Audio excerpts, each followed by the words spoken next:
अस्सलाम वालेकुम। Programme night addition में हम आपको खुशामदीद कहते हैं। नाजरीन, ईद के बाद मुल्क की सड़कों पर दमादम मस्त कलंदर होगा या सुनसान गलियों में मिर्ज़ा यार फिरेगा और फिर अपोजिशन लीडरों का मजाक उड़ेगा। और दूसरी तरफ ईद के बाद करप्शन केसेस का शिकंजा कौन से सियासतदानों के गिर्द मजीद तंग होने जा रहा है, किसको रिलीफ मिलेगा और कौन गिरफ्तार होगा, इस पर प्रोग्राम के पहले हिस्से में बात होगी। प्रोग्राम के दूसरे हिस्से में बात होगी कि क्या मोदी सरकार एक बार फिर से खित्ते में अमन को दाव पर लगाने की तैयारियां कर रही है। मोदी हुकूमत के पाकिस्तान मुखालिफ इक़दाम की जो तफसील है इसके बारे में भी प्रोग्राम में आपको शेयर करेंगे। और दूसरी तरफ चाइना और रशिया अब डॉलर की बजाय युआन और राबल में तिजारत करेंगे, मतलब अपनी करेंसी में तिजारत करेंगे एक दूसरे के साथ। इसके आलमी मईशत पर क्या असरात मुरतब होंगे, इस पर प्रोग्राम के आखिरी हिस्से में बात होगी। लेकिन पहले बात होगी कि अपोजिशन की हुकूमत मुखालिफ तहरीक का 1 पॉइंट एजेंडा है क्या। नाज़रीन, पाकिस्तान में सियासी दर्जा हरारत हर मौसम में गर्म और शदीद रहता है। एक के बाद एक पॉलिटिकल टर्मोइल जो है मंजरनामे में इर्ताश पैदा करता हमें नजर आता है। फिर ऐसे में अपोजिशन ने ईद के बाद हुकूमत को सड़कों पर टफ टाइम देने का भी फैसला किया हुआ है। सवाल ये है कि ईद के बाद अपोजिशन का हुकूमत मुखालिफ तहरीक चलाने का दावा हुकूमत के लिए बड़ी मुश्किल खड़ी करेगा या फिर अपोजिशन के लिए एक और हजीमत और शर्मिंदगी का बायस होगा। ये सब कुछ चंद दिनों में मालूम हो जाएगा। लेकिन अहम सवाल ये है कि क्या हुकूमत मुखालिफ तहरीक चलाने पर अपोजिशन जमातों में यकसुई है भी या नहीं। जाले और नून लीगी कारकुनान अपने लीडर्स की कॉल पर लब्बैक कहेंगे या फिर गर्मी में सर्द महरी दिखाएंगे। हुकूमत मुखालिफ तहरीक अगर हुकूमत गिराने के लिए नहीं तो क्या अपने अब्बू को बचाने के लिए है। मौलाना फजलुर रहमान जो कि जल्द ही अपोजिशन की APC बुलाएंगे, उनका मौक़िफ़ ये है कि तहरीक इंसाफ को हुकूमत करने का हक ही हासिल नहीं है। दूसरी तरफ अगर हुकूमती नुमाइंदों की तरफ देखा जाए तो उनकी गुफ्तगू से ये अंदाज़ा लगाना कुछ ज़्यादा मुश्किल नहीं कि वो अपोजिशन की इस तहरीक को ज़्यादा संजीदा ले ही नहीं रहे। हुकूमत की जानिब से तो ये कहा जा रहा है कि अपोजिशन आए, शौक से एहतजाज करे, हम इन्हें खाना भी देंगे, कंटेनर भी देंगे। लेकिन बिलावल की पेशी हमें याद है, इस्लामाबाद में जालों पर टीयर गैस और डंडे बरसाती हुकूमत के जो तेवर थे उनका ट्रेलर आज भी हम सबको याद है। इस पर प्रोग्राम के पहले से हम बात करने जा रहे हैं। मुझे ज्वाइन किया है सीनियर सहाफ़ी तज्ज़ियाकार हारून रशीद साहब ने। बहुत शुक्रिया हारून रशीद साहब आपका। हारून साहब, ईद से पहले तो अपोजिशन काफ़ी ज़्यादा हमें एग्रेसिव मूड में नज़र आ रही थी। हमें वो अफ्तार डिनर भी याद है जिसमें सारी अपोजिशन हमें एक पेज पर इकट्ठी नज़र आई थी और मौलाना फजलुर रहमान साहब ने ईद के बाद एक APC बुलाने का भी ऐलान किया था जिसमें उन्होंने आइंदा का जो उनकी स्ट्रैटेजी थी उस बारे में उन्होंने लाएअमल बनाना था। आपको लगता है कि अपोजिशन के पास हुकूमत के खिलाफ इतने ज़्यादा इश्यूज इकट्ठे हो गए हैं कि अगर अपोजिशन कोई तहरीक करने जाती है, एहतजाज करने जाती है, वो बिला मकसद नहीं होगा, बिला जवाज़ नहीं होगा। हुकूमत ने अपनी गलतियों की वजह से एक स्पेस दे दी है अपोजिशन को कि आए और आकर एहतजाज करें इनके खिलाफ। क्या लगता है आपको? नहीं, स्पेस तो मौजूद है। इन्हिसार इस पर है कि वो स्पेस कौन अवेल करता है। पहली बात तो ये है कि हुकूमत को लोग मोहलत देने के हक़ में होते हैं। आगाज़ में तहरीकें नहीं चलती हैं, अभी 9-10 महीने हुए हैं। दूसरी बात यह है कि जो लोग तहरीक चला रहे हैं उनकी क्रेडिबिलिटी क्या है। और हुकूमत ने खा हज़ार गलतियाँ की हों, लोग आए दिन उखाड़ पे छाड़ के हक में नहीं होते। मौसम उनके हक में नहीं है। बहसीत मजबूरी गलतियाँ बहुत की हैं इमरान खान की हुकूमत ने। कोई समती इसकी वाज़े नहीं है। महंगाई बढ़ गई है, बेरोज़गार बढ़ी है, सारे दावे गलत साबित हुए हैं, कोई तैयारी नहीं थी। हमाकतें बहुत है, वज़ीर आपस में लड़ते रहते हैं। फवाद चौधरी को और कामों से फुर्सत होती है तो रूयत हिलाल से ही लड़ पड़े जिसकी कोई ज़रूरत नहीं थी, अपना काम करते रहते हैं। फिर सबाई हुकूमत पर चढ़ दौड़े, फिर कहा कि गैर मुंतखब लोग बहुत हो गए। भाई ये बात अपनी पार्टी में जाके करो। और दूसरे उनके जवाब में भी उसी तरह की गुफ्तगू हमें सुनने को मिलती है। शौकत यूसुफजई साहब जो हैं वो कहते हैं पोपल जई को चेयरमैन बना दे। भाई आपका क्या ताल्लुक इस बात से है? और अगर आपको ये तजवीज़ पेश करनी है तो वज़ीर आज़म को पेश करें, ठीक है। वो हमाकतें तो बहुत हैं, लेकिन क्या अपोजिशन में दमखम है, इसका जवाब इस बात में नहीं है। और क्या अपोजिशन में यकसुई है, इसका जवाब भी इस बात में नहीं है। लिहाजा ना तो मिर्ज़ा यार गलियों में फिरेगा और नहीं यही होगा कि कोई फ़ौरन कोई बहुत बड़ी एहतजाजी तहरीक उठेगी। ये सितंबर अक्टूबर तक तो मुझे चलती नजर नहीं आती कि वाक़यात होंगे। इसमें मीडिया का बड़ा रोल बन गया है। मौसम की शिद्दत की वजह से चलती हुई नजर नहीं आ रही है, या जो वो बात आप यकसुई ना होने की कर रहे हैं वो असल में रीजन है? शहबाज शरीफ साहब भी तो वतन वापस आ रहे हैं। सारे अवामल है, ये शहबाज शरीफ साहब के वतन आने से तो तहरीक सरगर्म नहीं होगी। वो तो मफाहमत के हामी हैं, कहने को कुछ भी कहें, हम स्टेटमेंट्स नहीं देखते, लोगों का अमल देखते हैं। Yes. शहबाज शरीफ साहब जो हैं वो उनका लबुलहजा मुख्तलिफ है, मरीम का लबुलहजा मुख्तलिफ, मोहतरमा मरीम नवाज़ का लबुलहजा मुख्तलिफ है, नवाज़ शरीफ साहब की प्रायोरिटी और है, उनकी और है, वो कोई इजाफा नहीं करेंगे। ये मुझे समझ नहीं आती कि अखबार नवीस उनकी आमद को इतनी अहमियत क्यों दे रहे हैं। क्या वो सारा अपना माजी का रवैया तर्क करके नवाज शरीफ और मरीम नवाज की लाइन पर चल पड़ेंगे? और उनका कैरेक्टर ये नहीं है, वो कभी जेल गए नहीं, गए तो भाग उठे और मुल्क से बाहर उन्हें करार मिलता है। और यहाँ वो सवाए इख्तदार के, और इख्तदार भी इस तरह के उनके बड़े भाई मरकज़ में बैठे हों या वो हालात बहुत साजगार हों तब वो परफॉर्म कर सकते हैं। वो अपोजिशन के लिए कोई एसेट साबित नहीं होंगे। अलबत्ता एक बात हो सकती है कि हुकूमत कोई बड़ी हमाकत कर बैठे, जैसे मॉडल टाउन का सानिया हुआ था। खैर उन्होंने, हुकूमत तो नहीं गई थी मगर उससे बदनामी बहुत हुई थी, पोजीशन बहुत ख़राब हुई थी। ये अगर अपने वज़ीरों को संभालें और डायरेक्शन तय करें, और सबसे अहम बात यह है कौम को एतमाद में लें, कौम को ये बात बताएं कि आलमी सूरत हाल ठीक नहीं है, हमारे अंदाजे दुरुस्त नहीं थे, हमने तैयारी नहीं की, हर एक को सेक्रीफाइस करना होगा, खुद सेक्रीफाइस करें। सही, सबसे अहम बात यह है कि कौम को एतमाद में लें। सही। अच्छा, तो ये जो 11 जून को बजट आ रहा है हारून रशीद साहब, ये कितना बड़ा इम्तिहान है हुकूमत के लिए? 600-700 अरब के टैक्स लगने की जो शदीद सुनाई जा रही है, ये आपकी जेब से जाने हैं, मेरी जेब से जाने हैं, आम बंदे की जेब से जाने हैं। ये कितना बड़ा इम्तिहान होगा? ये भी तो एक जवाब फराहम कर सकता है ना लोगों को सड़कों पर लेकर आने का। देखिए, जवाब तो बहुत सारे हैं, मैंने पहले भी अर्ज किया, टैक्स तो लगेंगे, कोई इसके सिवा चारा ही नहीं है। अगर इस वक्त कायद आज़म रहमतुल्लाह अलैह जिंदा होते तो वो भी लगा देते टैक्स। टैक्स लगाने के सिवा कोई चारा नहीं है। ये तो कोई लायक लोग नहीं है और ज़हीन लोग नहीं हैं, और कोई कौम का वैसा एतमाद तो जैसा कायद आज़म था किसी को भी कभी हासिल नहीं रहा। मॉरल अथॉरिटी भी आज सच नहीं है। लेकिन क्या लोग जून की तपती हुई गर्मी में सड़कों पे आ जाएंगे? ये बात मेरे लिए, लोगों में डिप्रेशन होगा, मायूसी होगी, नाराजगी पैदा होगी, मगर कितनी? क्या लोग 45, 46, 47 के दर्जा हरारत में, कराची में तो गर्मी और भी ज़्यादा है, लाहौर का भी हाल पता है, इस्लामाबाद में इस दफ़ा इतनी गर्मी है कि माजी में इसकी कोई मिसाल नहीं मिलती। मैं 30-35 साल से वहाँ रह रहा हूँ। तो ये मौसम और इनकी क्रेडिबिलिटी ये भी देखना होगा ना। बतदरीज तहरीक चल सकती है।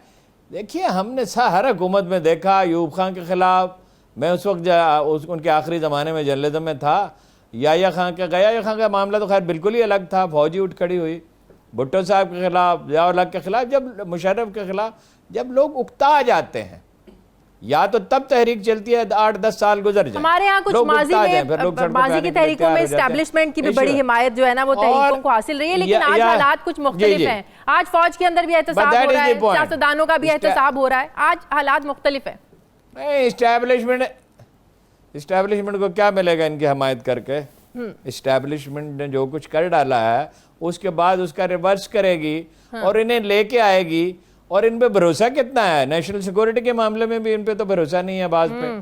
और ये लाएंगे, ये इकोनॉमी ठीक कर लेंगे। सही, यानी इन्होंने तो इकोनॉमी ठीक नहीं की पीटीआई ने, मगर ये ठीक कर लेंगे। शहबाज शरीफ साहब जो एक दिन में 260 अरब रुपए का उन्होंने मुआहदा कर लिया किसी से पूछे बगैर, ट्रेन चला दी जो चली नहीं है, चल सकती नहीं है आसानी से, और चलेगी तो खसारा बढ़ाएगी। जिन्होंने 200 अरब रुपए की मेट्रो बना दी, ये हुकूमत थी नून लीग की जिसने आखिरी दिन 300 अरब रुपए ज़ाया कर दिए। 300 अरब रुपए कोई छोटी सी रकम है इस गरीब मुल्क के लिए। 100 अरब रुपए के टैक्सेस माफ़ कर दिए, 200 अरब रुपए डेवलपमेंट फंड्स के लिए जारी कर दिए ताकि उनके MPs जीत सकें। ये इकोनॉमी ठीक करेंगे या जरदारी साहब इकोनॉमी ठीक करेंगे? सीधा काम नहीं है। था शेख रशीद साहब ने कि काबीना में बहुत एहसास है, जिम्मेदारी है। जी बिल्कुल तब्दीलियाँ आएंगी। 2-3 वजीरों के खिलाफ एक इंक्वायरी है, 2-1 का तो मुझे मालूम है इब्तदाई मरहले में है, बाज़ के खिलाफ खान साहब के को शिकायत हैं। एक बड़े अहम आदमी के बारे में मैं नाम अभी नहीं लेना चाहता, वो 13वां या 14वां दिन था कि उन्होंने किसी को बुलाया, कहा कि मैं इसको निकालना चाहता हूँ, चार्ज देना चाहता हूँ, जिस पे लोग समझते उन्हें आपको चार्ज देना चाहते हैं। एक साहब को उन्होंने इनकार कर दिया। तो बात यह है कि खान साहब कोई बहुत सोच समझ के फैसले नहीं करते, सोच समझ के फैसले करते। तो मैं 2 बातें आपको बताता हूँ। कानों के भी कच्चे मैकेनिज्म बनाते टिकटें देने का, उन्हें किसी पे निसार न करना पड़ता।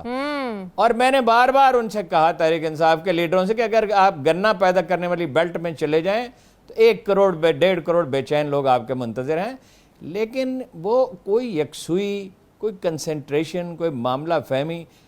एक तो खान साहब में नहीं, उनका मिजाज सियासी नहीं, हम उन्हें कसूरवार नहीं ठहराते, लेकिन फिर मुशीर भी ऐसे रखते हैं। मतलब क्या नईमुल्लाह और आमिर कानी से मशवरा करके और सैफुल्लाह न्याज़ी से मशवरा करके सियासत की जा सकती है? फवाद चौधरी अब भी मुखालफत कर रहे थे कि मीडिया के इश्तहारात बिल्कुल बहाल ना करें, इन्हें रगड़ा दें। ओ भाई, कहीं दुनिया में ऐसा होता है कि आप अदालतों से और मीडिया से लड़ते रहें? एक तो यह है कि इख्तलाफ हो, मतलब मीडिया को बहुत इश्तहारात नहीं देने चाहिए, कौमी ख़जाना ज़ाया नहीं होनी चाहिए, बिल्कुल ठीक है। और अदलिया में अगर कोई कार्रवाई कानून के मुताबिक आपको करनी है, इस तरीके से ज़रूर करें। लेकिन मीडिया से और इससे महाजराई या किसी से भी गैर ज़रूरी महाजराई, ये तो कोई दाना लोगों का काम नहीं है।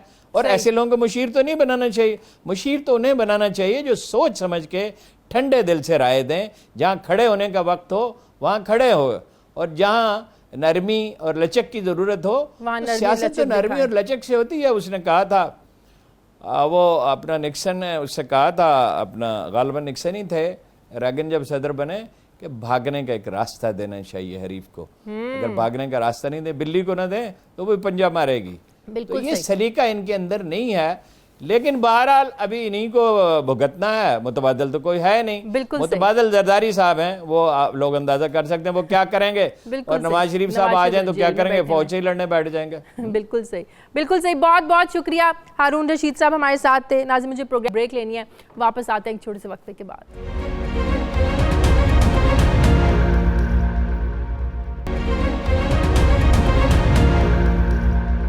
नाज़रीन, ईद के बाद एहतसाबी अमल में तेज़ी आने की शुनीद है। ऐसा मंजरनामा बनता हुआ दिखाई दे रहा है जिसमें एहतसाब की इस तलवार से ना तो पाकिस्तान पीपल्स पार्टी महफूज रहेगी, ना नून लीग और ना ही हुकूमती जमात। इस्लामाबाद हाई कोर्ट 10 जून को आसिफ अली जरदारी और फरियाल तालपुर की ज़मानत पर फैसला करेगी। अगर ज़मानत मनसूख हो जाती है तो जरदारी साहब की गिरफ्तारी के लिए चेयरमैन नायब की जानिब से पहले ही वारंट गिरफ्तारी मौजूद हैं। ऐसी सूरत हाल में क्या साबिक सदर आसिफ अली जरदारी की गिरफ्तारी मुमकिन है या फिर और कोई वो कानूनी रास्ता अपनाकर रिलीफ ले सकते हैं? फिर इसी तरह 10 जून को ही नायब ने बिलावल भुट्टो जरदारी से ओपल 225 मंसूबे में जवाब तलब कर रखा है। बिलावल भुट्टो ये जवाब अब वकील के जरिए भिजवाएंगे या खुद पेश होकर जवाब जमा करवाएंगे? इस पर कानून क्या कहता है? क्या जवाब जमा करवाने के लिए आए बिलावल भुट्टो को गिरफ्तार किया जा सकता है, जैसा कि इससे पहले हमने देखा अलीम खान को किया गया और शहबाज शरीफ साहब जवाब देने आए, उनको गिरफ्तार कर लिया गया? क्या बिलावल भुट्टो के साथ भी ऐसा हो सकता है? इसी तरह फिर मजीद केसेस की बात करें तो 11 जून को नवाज शरीफ की जमानत दरखास्त पर समाअत होने जा रही है। इससे पहले सुप्रीम कोर्ट से नवाज शरीफ को हम सब जानते हैं कि तिब्बी बुनियादों पर 6 हफ्तों का रिलीफ मिल चुका है। क्या मेरिट की दरखास्त पर जमानत से नवाज शरीफ को रिलीफ जो है वो मजीद मिल पाएगा? तिब्बी बुनियादों पर मिले हुए रिलीफ का मेरिट पर दरखास्त की समाअत पर इसका कितना असर पड़ सकता है? दूसरी तरफ नून लीग के ही साबिक वज़ीर-ए-आज़म LNG केस की तहकीकात भी शाहिद खाकान अब्बासी साहब के खिलाफ जो हो रही है, ये भी आखिरी मराहिल में है और ख़बरें ये हैं कि इनके खिलाफ भी जल्द एक्शन हो सकता है और इनकी गिरफ्तारी भी मुमकिन है। जबकि चेयरमैन नायब ने कायम अली शाह और मुराद अली शाह के खिलाफ ठट्ठा और दादू शुगर मिल्स केस की इंक्वायरीज की बाकायदा तहकीकात करने की मंजूरी दे दी है और ज़राए के मुताबिक बात उनकी गिरफ्तारी तक भी जा सकती है। इससे पहले नायब ने स्पीकर सिंध असम्बली आगज़ सिराज दुरानी को भी गिरफ्तार कर रखा है। जबकि एहतसाब के इस निज़ाम से हमें हुकूमत भी बचती हुई नज़र नहीं आ रही, क्योंकि ज़राए के मुताबिक ईद के बाद वज़ीर दिफा परवेज़ खट्टक के खिलाफ मालम जब्बा केस में भी अहम गिरफ्तारियों का फैसला होने जा रहा है। इनके खिलाफ रेफरेंस भी एहतसाब अदालत में दायर कर दिया जाएगा और हो सकता है कि वज़ीर दिफा को भी गिरफ्तार कर लिया जाए। ये सूरत हाल हुकूमत के लिए कितनी शर्मिंदगी का बायस बन सकती है, इस सब पर अब बात करने हम जा रहे हैं। साबिक डिप्टी प्रोसिक्यूटर नायब और माहिर कानून राजा आमिर अब्बास साहब हमारे साथ हैं। बहुत शुक्रिया आमिर अब्बास साहब। आमिर अब्बास साहब, ईद से पहले हमने देखा कि चेयरमैन नायब को कॉन्ट्रोवर्शियल बनाने की कोशिश की गई, एक मतनाज़ वीडियो सामने आती है, इंटरव्यू सामने आता है। दूसरी तरफ जैसे कि मैं बात कर रही हूँ, ईद के बाद अहम केसेस के फैसले भी होने हैं। अभी वज़ीर दिफा परवेज़ खट्टक के खिलाफ मालम जब्बा केस, उसकी भी इंक्वायरीज जो है ना वो हो रही हैं। शाहिद खाकान अब्बासी के खिलाफ LNG केस, जैसे कि मैंने अभी अपने इंट्रो में कहा कि वो भी आखिरी मराइल में है। चेयरमैन की कंट्रोवर्सी को लेकर आपने देखा हुकूमत ऑपोजिशन पर, ऑपोजिशन हुकूमत पर इल्ज़ामात लगाती रही कि ये चेयरमैन नायब को कंट्रोवर्शियल बनाने की कोशिश की जा रही है अपने अपने मफादात के लिए। अब सवालात ये पूछे जा रहे हैं, जब एक इदारे का चेयरमैन ऐसी कंट्रोवर्सी में फंसा हुआ हो, ऐसे इल्ज़ामात उन पर लगाए जा रहे हों, तो ऐसी कंट्रोवर्सीज के बाद इन केसेस पर तो कोई असर नहीं पड़ेगा, कोई फ़र्क नहीं पड़ेगा?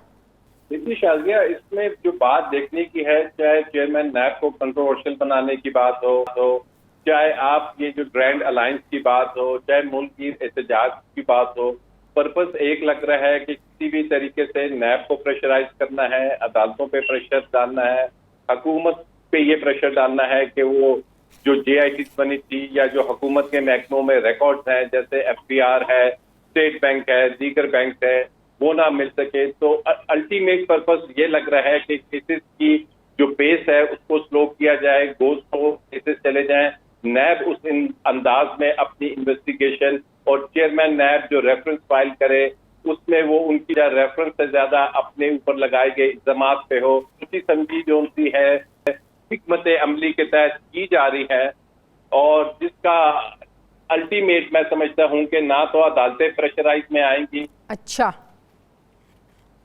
और ना ही हमें ये लगता है कि चेयरमैन नैब इस किस्म का प्रेशर। अच्छा, लेकिन आमिर अब्बास साहब, अब अगर एक सेकंड के लिए चेयरमैन नैब के उस इंटरव्यू को इस पैराए में देखा जाए जिसमें चेयरमैन नैब ने कहा कि हम अगर आज हुकूमत के इत्तेहादियों को गिरफ्तार कर लें तो ये हुकूमत 10 मिनट में गिर जाएगी, हम ये हुकूमत के लिए नहीं कर रहे, हम ये मुल्क के लिए कर रहे हैं, हमारे एक कदम से मुल्क खौफनाक बहरान में जो है ना वो मुल्क में पैदा हो जाएगा, खौफनाक बहरान, और हम ये नहीं चाहते।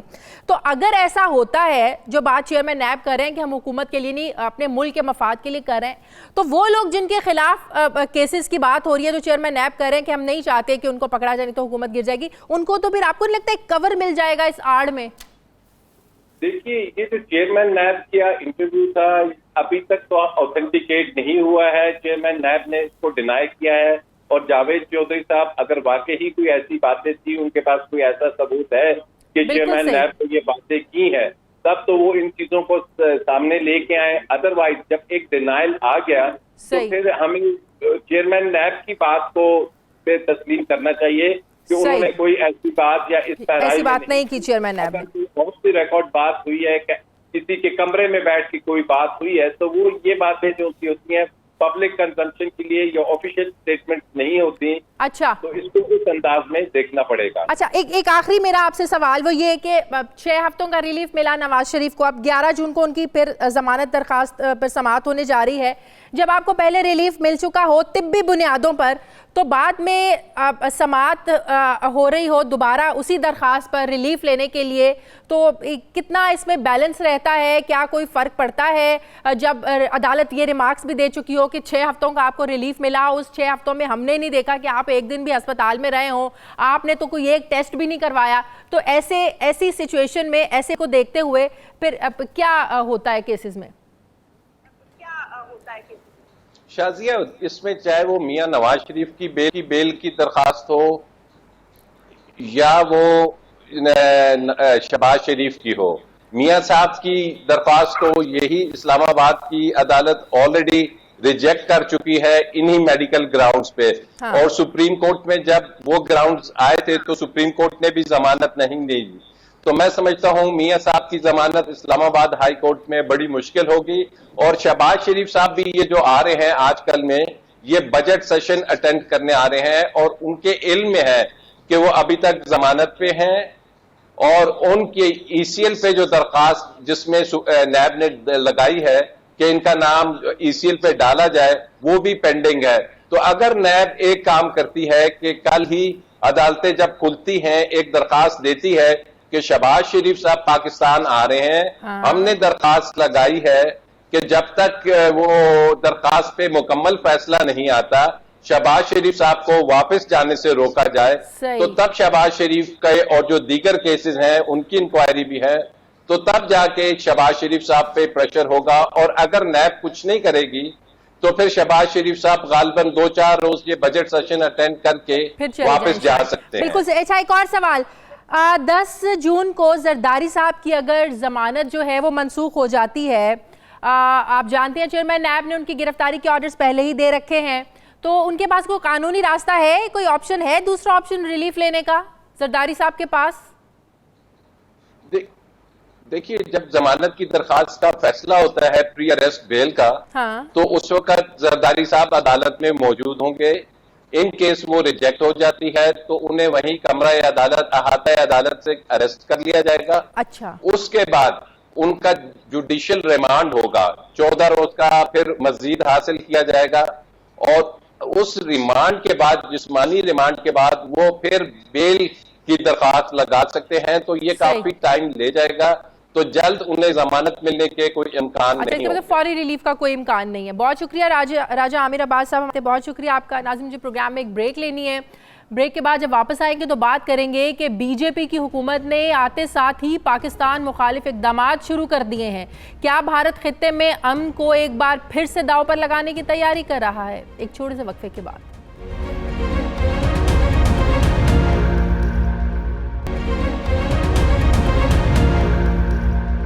नाज़रीन, मोदी पाकिस्तान मुखालफत में पहले की तरह जनूनियत का शिकार है और इसी वजह से भारत को खित्ते में तन्हाई का शिकार कर चुका है। मोदी ने पाकिस्तान के दुश्मन नंबर 1 अजीत डोवल को फिर से अपना नेशनल सिक्योरिटी एडवाइज़र मुकर्रर कर दिया है। ये वही अजीत डोवल है जो मुख्तलिफ मौक़ों पर पाकिस्तान मुखालिफ मुख्तलिफ कार्रवाइयों में पेश रहा है। जबकि अब की बार खबर यह है कि पाकिस्तान के सूबा बलूचिस्तान और KPK के लिए भारतीय MI का टेक्निकल सपोर्ट डिवीज़न फिर से फ़ाल हो गया है और पाकिस्तान के खिलाफ कार्रवाइयों के लिए बलूचिस्तान और साबिक फाटा समेत खैबर पख्तूनख्वा के लिए एक स्पेशल सेक्शंस को बनाया गया है। ज़राए के मुताबिक भारतीय नेशनल सिक्योरिटी एडवाइज़र ने मिलिट्री इंटेलिजेंस में TSD को दोबारा फ़ाल करते हुए इसमें पाकिस्तान के खिलाफ कार्रवाइयों के लिए बलूचिस्तान, खैबर पख्तूनख्वा और साबिक फाटा के लिए स्पेशल सेक्शंस बनवाए हैं। भारतीय मिलिट्री इंटेलिजेंस में TSD टारगेट मुल्क में सबवर्जन के लिए ऑपरेशन 2010 में कायम किया गया था, जिसके लिए प्राइमरी जो टारगेट था ये पाकिस्तान मुखालिफ ऑपरेशन कराना था, जिसमें पाकिस्तान की खुफिया एजेंसीज ने उन्हें खूब धूल चटाई थी। इसके अलावा मकबूजा कश्मीर में जदोजहद आज़ादी को दबाना भी इसका एक मकसद है। TSD के बारे में भारतीय इंटेलिजेंस इनकार करता रहा है ऑपरेशन करने से, लेकिन इस नाकामियों के बाद इसे बंद करने की खबरों के साथ भारतीय मिलिट्री इंटेलिजेंस का ये खुफिया डिवीजन मंजर आम पर आया था। भारतीय सिक्योरिटी एडवाइज़र ने एक बार फिर से इस डिवीजन को ऑपरेशनल कर दिया है, फ़ाल कर दिया है। जबकि अब की बार इसका पहला जो हदफ है ये बलूचिस्तान, खैबर पख्तूनख्वा और साबिक फाटा में सबवर्जन ऑपरेशन है। ज़राए के मुताबिक ऑपरेशन जो है ये काबुल में भारतीय सिफारत खाने से चलाए जा रहे हैं, जबकि उनके सब स्टेशन अफगान सूबा कंधार और नंगरहार में हैं। ऑपरेशन की हाई कमांड न्यू दिल्ली में भारतीय मिलिट्री इंटेलिजेंस डायरेक्टरेट है, जो आर्मी चीफ और अजीत डोवल के साथ जुड़ी हुई है। जबकि इससे पहले पुरानी TSD का control centre New Delhi Cantt में ओल्ड बुचरी में बनाया गया था, जबकि इसका नया कंट्रोल सेंटर भारतीय मिलिट्री इंटेलिजेंस डायरेक्टरेट में बनाया गया है। सवाल यहाँ पर यह है कि भारत की जंगी जुनूनियत और पाकिस्तान दुश्मनी से खित्ते के अमन को मजीद क्या खतरा लाहक हो सकते हैं। पाकिस्तान से मुंह की खाने और जग हसाई करवाने के बाद बदले की आग में जल रहा नरेंद्र मोदी मजीद क्या कार्रवाई कर सकता है, जबकि दूसरी तरफ इमरान खान की नरेंद्र मोदी को डायलॉग टेबल पर लाने की कोशिश दुनिया में पाकिस्तान का अमन पसंदाना तासुर कायम कर सकेगी क्या? इस पर हम बात करने जा रहे हैं। अब मुझे ज्वाइन किया है defence analyst general retired Ejaz Awan साहब ने। बहुत शुक्रिया जनरल साहब आपका। जनरल साहब, अजीत डोवल की पाकिस्तान मुखालिफ जनूनियत, दुश्मनी किसी से ढकी छुपी नहीं है, बहुत ही हार्ड लाइनर है, ये भी सबको पता है। ऐसे में अजीत डोवल का मिलिट्री इंटेलिजेंस में TSD को दोबारा से फ़ाल करना, जिसका मकसद ही पाकिस्तान मुखालिफ कार्रवाइयाँ करना है। कलभूषण के एतराफ़ी बयानात दुनिया के सामने हैं, वो सबको याद है। दुनिया को हमने अक़वाम मुत्तहिदा में जो डोजियर पेश किए इनके खिलाफ, वो भी सबको याद है। और फिर ऐसे में हमारा भारत को मुज़ाकरात की दावत देना, आज भी प्राइम मिनिस्टर साहब ने कहा कि मुज़ाकरात करने चाहिए, हमें बात करनी चाहिए। शाह महमूद कुरैशी साहब ने भी बात की। बज़ाहिर तो बहुत अच्छा है, लेकिन आप नहीं समझते भारत इसे शायद हमारी कमज़ोरी समझता है?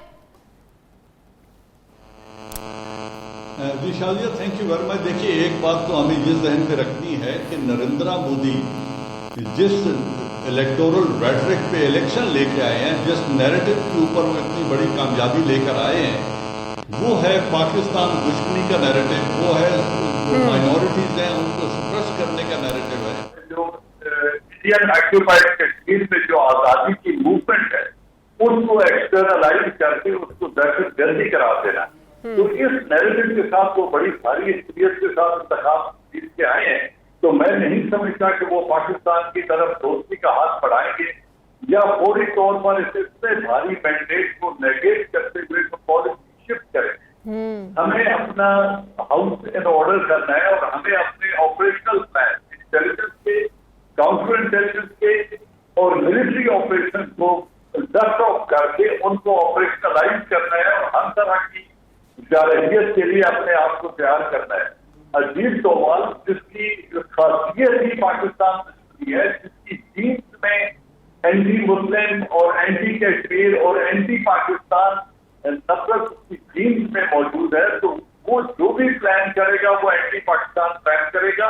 एक और उनका जो सब हेड है जिसको आप भूल गई है, केपीके एंड बलूचिस्तान तो एक जगह पे है, वो हमारे नॉर्दर्न एरियाज में भी उतनी ही बेचैनी फैलाना चाहते हैं जो सीपेक के रूट के ऊपर वापस है, उसके ऊपर वाक़ है और हमारे नॉर्दर्न एरिया को डिस्टेट करना भी उनके प्लान का हिस्सा है। अगर हमें याद हो तो लाल किला में नरेंद्र मोदी ने अपने आज से 3 साल पहले यौम आजादी पर बात करते हुए कहा था कि मुझे गिलगित बल्तिस्तान से लोगों के मदद के लिए टेलीफोन आ रहे हैं, तो ही कन्फेस कि मैं उनके साथ कम्युनिकेशन किया था।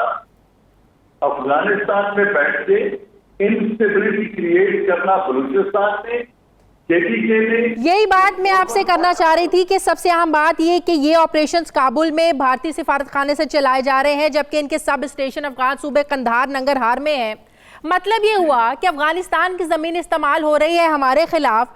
क्या हम ये समझें कि अफगानिस्तान को हम अच्छे तरीके से उसको ये कन्वे नहीं कर रहे हैं, रियलाइज़ करवाने में नाकाम है कि तुम लोगों की ज़मीन हमारे खिलाफ इस्तेमाल हो रही है, या अफगानिस्तान नज़रअंदाज कर रहा है?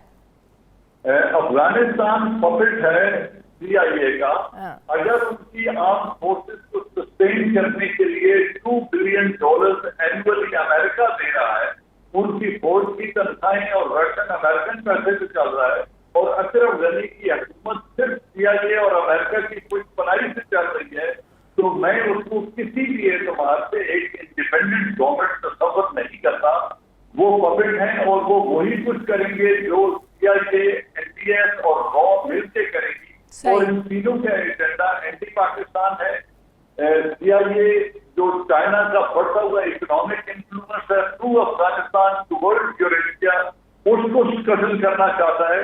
जो रशिया की मूवमेंट है डाउन साउथ, उसको स्कटल करना चाहता है, और खुद हिंदुस्तान पाकिस्तान के अंदर इंस्टेबिलिटी क्रिएट करना चाहता है, और वो चाहते हैं कि पाकिस्तान आर्मी लीड करे और ये कमिटेड रहे इस फ्रंटियर के ऊपर, और जो ईस्टर्न फ्रंटियर है वहां पे वो सीज़फायर वायलेशन करते रहे और कश्मीर के अंदर जुल्म बरपा रखे। तो ये उनका कश्मीर की आपने अभी भी पहले भी बात की कि TSD का एक मकसद जनरल साहब कश्मीरियों की जो एक आज़ादी है उसको भी दबाना है।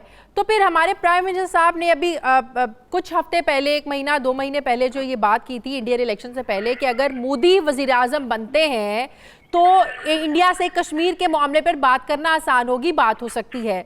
तो इंडिया जो कश्मीर के मामले पर बात नहीं करना चाहता, वहाँ जुल्म की इंतहा कर रखी है, बर्बरियत की इंतहा कर रखी है, तो फिर हमारे प्राइम मिनिस्टर साहब ने कैसे उम्मीदें बांध ली थी मोदी से कि मोदी वज़ीर आज़म बने तो कश्मीर पर बात हो सकती है?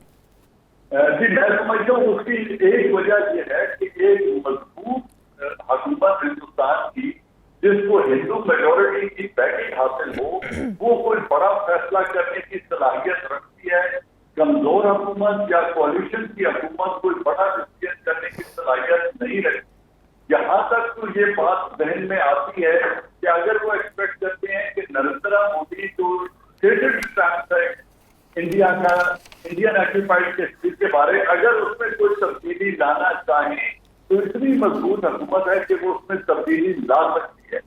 लेकिन वो मेरा जाती ख्याल है वो ऐसा हरगिज नहीं करेंगे, और जो पाकिस्तान प्राइम मिनिस्टर कर रहे हैं वो सिर्फ डिप्लोमेसी कर रहे हैं, वो डिप्लोमेटिक हाथ उनकी तरफ दुनिया को एक तासुर देने के लिए कि हम अमन के ख्वाह हैं। लेकिन मतलब ये हुआ कि इंडिया जो हमें आइसोलेट करना चाहता है, आप समझते हैं कि इंडिया अगर खुद भी मुज़ाकरात करना चाहे नहीं कर सकता, क्योंकि जब पुलवामा का उन्होंने ड्रामा रचाया था फिर उसे उन्होंने अपने इलेक्शन में इस्तेमाल किया था, अभी एकदम अगर वो रिवर्स करके डायलॉग पर आ जाते तो उनकी अपनी सियासत खतरे में पड़ जाएगी। जी बिल्कुल, मैं इसलिए मैंने अपने इब्तिदाइये में कहा कि जिस नैरेटिव पे उन्होंने इलेक्शन लड़ा है वो नैरेटिव एंटी पाकिस्तान है, वो नैरेटिव वो पुलवामा से उस नैरेटिव ने स्ट्रेंथ हासिल की और जो पाकिस्तान के अंदर सर्जिकल स्ट्राइक की थी उस पर उनकी जय जय हुई है, जय जयकार हुई है और उनको वोट मिला है। अब उस इमीडिएटली वो उस नैरेटिव को तब्दील करके पाकिस्तान की तरफ दोस्ती का हाथ हरगिज नहीं बढ़ाएंगे, हरगिज नहीं बढ़ाएंगे। कम से कम मैं अगले साल, इस साल दिसंबर तक ऐसा होता नहीं देख रहा। हाँ, उसके बाद अगर अमेरिका अफगानिस्तान से निकल जाता है और अफगानिस्तान में कोई स्टेबिलिटी रिटर्न होती है तो शायद वो एंगेज करने के लिए डायलॉग का प्रोसेस शुरू कर देंगे। लेकिन जो बायलैटरलिज्म है इंडिया और पाकिस्तान के दरमियान वो कब का फेल हो चुका है। वो डायलॉग सिर्फ एंगेजमेंट की हद तक होगा, उसमें कोई बड़ी कामयाबी मुझे नजर नहीं आ रही। मतलब ये हुआ कि अगले 5 साल भी ऐसे गुजरेंगे, क्योंकि जिस तरीके से हिंदुत्व को, हिंदुइज्म को इन इलेक्शंस में प्रमोट किया गया है, इससे पहले हमने नहीं देखा। तो आपको लगता है कि अगले 5 साल भी ऐसे जो है ना वो गुजरेंगे, मुज़ाकरात को सबूताज करने की कोशिश की जाएगी और पाकिस्तान ऐसी कोशिश करता रहेगा? ये एक परेशान कुन सूरत हाल है। हिंदुस्तान का जो इलेक्शंस का आउटकम है, इसमें उन्होंने खुद नरेंद्र मोदी ने कहा था कि मैंने सेकुलरिज्म के चेहरे से नकाब खींच के उतार दिया है। अब उनकी असलियत सामने आ गई है और वो है हिंदू नेशनलिज्म की गवर्नमेंट हिंदुस्तान में। हिंदू मेजॉरिटी की पॉलिसीज माइनॉरिटीज के अगेंस्ट हैं और वो कश्मीर के अंदर, मुझे डर है कि वो आर्टिकल 370 और 35 को अगर इन्वोक करते हैं, रिवोक करते हैं तो फिर उसमें मजीद फसादात बढ़ेंगे कश्मीर के अंदर। तो मुझे नहीं लगता कि कश्मीर के अंदर या खित्ते में कोई अमन की कार्रवाई को आगे बढ़ावा देने के लिए नरेंद्र मोदी जिस माइंडसेट के साथ हुकूमत में आए हैं उसको वो बढ़ावा देंगे। मुझे ऐसा होता बड़ा मुश्किल दिखाई देता है। और दूसरी वजह यह है कि अमेरिका इस वक्त मुकम्मल तौर पर हिंदुस्तान की पुष्टपनाही कर रहा है चाइना के अगेंस्ट, और वो इस रीजन में उनको सपोर्ट करना चाहता है। तो इतनी बड़ी सपोर्ट बैरूनी तौर पे और इतनी भारी मैंडेट इंडिया के अंदर से अगर मिल चुका है तो फिर नरेंद्र मोदी लचक नहीं दिखाएंगे। ये मेरा व्यू है, आई कुड बी रॉन्ग। तो हम आखिरी मेरा आपसे सवाल ये कि पाकिस्तान को किस फोरम पर सिफारती सतह पर TSD को दोबारा से फॉल करने का मामला उठाना चाहिए? देखिए जी, फोरम तो एक ही है, यूनाइटेड नेशन का है, जहां जमीर सो चुका है बड़ी ताकतों का। बड़ी ताकतों का जमीर सोया हुआ है और वो कुछ भी कश्मीरियों को उनका जो प्लेबिसिट की ख्वाहिश है या उनका जो प्लेबिसिट का राइट है वो देने को तैयार नजर नहीं आते, क्योंकि बड़े ममालिक अपने मफाद की सियासत कर रहे हैं। पाकिस्तान के लिए एक ही हल है कि ईंट का जवाब पत्थर से दें। अगर वो हमारे 4 फौजियों को मरवाते हैं तो हम उनके 8 को मरवाएं और अपनी तैयारी मुकम्मल रखें टिट फॉर टैट के लिए। और यही तरीका है हिंदुस्तान के साथ सर्वाइव करने का। हिंदुओं की ये खूबी है कि आप उन्हें चाटें, वो आपको ठुट मारेंगे, और अगर आप उन्हें ठोकर मारेंगे तो वो आपको चाटने के लिए आएंगे। हिंदुस्तान के अगेंस्ट हमें इसी नैरेटिव पे काम करना होगा। ठीक है, बहुत बहुत शुक्रिया जनरल रिटायर्ड एजाज अवान साहब हमारे से। नाज़िम, मुझे प्रोग्राम में एक ब्रेक लेनी है। ब्रेक के बाद जब वापस आएंगे तो बात करेंगे कि रशिया और चाइना डॉलर के बगैर तिजारती मुआहदा करने पर मुत्तफिक होते हमें नजर आ रहे हैं। इसके आलमी सतह पर क्या असरात मुरतब होंगे और खासकर अमेरिका के लिए कितनी बुरी खबर है, इस पर बात करेंगे एक छोटे से वक्फे के बाद।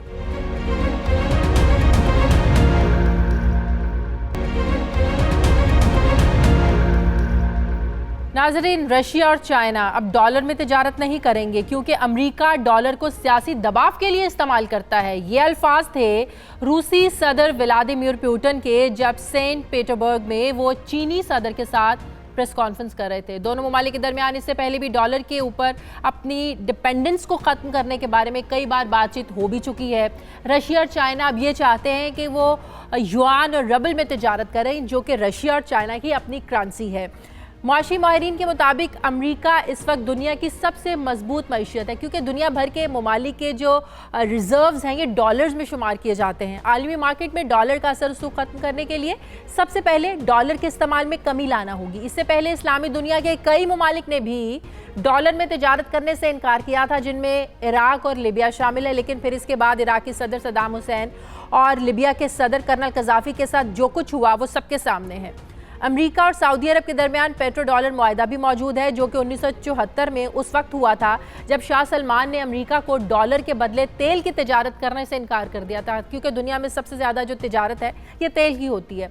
तो पेट्रो डॉलर मुआहदे का फ़ायदा सबसे ज़्यादा अमेरिकी डॉलर को पहुंचा। वो वक्त और था, लेकिन अब अमेरिका के सामने दुनिया की दो सुपर पावर्स हैं, एक चाइना और दूसरा रशिया।